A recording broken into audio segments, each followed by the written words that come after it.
দোস্ত 1989 সালে মুক্তি পেয়েছিল বেদের মেয়ে জ্যোৎস্না সিনেমাটি। এটি বাংলাদেশ চলচ্চিত্র ইতিহাসে সর্বোচ্চ ব্যবসা সফল ছায়াছবি বলে মনে করা হয়। দোস্ত আর এবার ঈদে মুক্তি পেয়েছিল সাকিব খানের বরবাদ সিনেমা।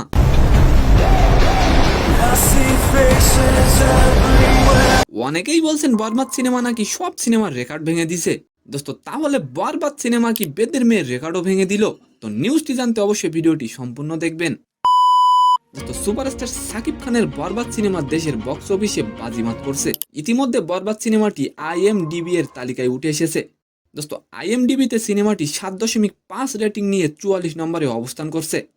বরবাদ মুক্তির প্রথম 20 দিনেই ছবিটির টিকিট বিক্রি হয়েছে 50,82,00,000 টাকার। গ্রস কালেকশন কত?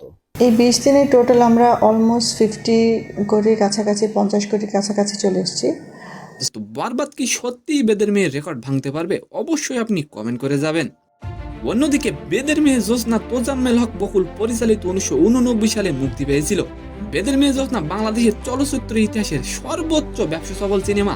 সিনেমাটিতে অভিনয় করেছিলেন অঞ্জু ঘোষ এবং ইলিয়াস কাঞ্চন। দোস্ত বেদের মেয়ে জ্যোৎস্না সিনেমাটি বাজেট ছিল 20 লাখ এবং সিনেমাটি আয় করেছিল 25 কোটি টাকা তৎকালীন সময়, যেটি বর্তমানে প্রায় 178 কোটি টাকার সমান। দোস্ত তবে বেদের মেয়ে জ্যোৎস্না সিনেমাটির গান বেশ জনপ্রিয়তা পেয়েছিল। প্রায় 1200 সিনেমা হলে সিনেমাটি প্রদর্শিত হয়। তো সম্মানিত দর্শক, আজকের ভিডিওটি কেমন লাগলো অবশ্যই কমেন্ট বক্সে জানাবেন।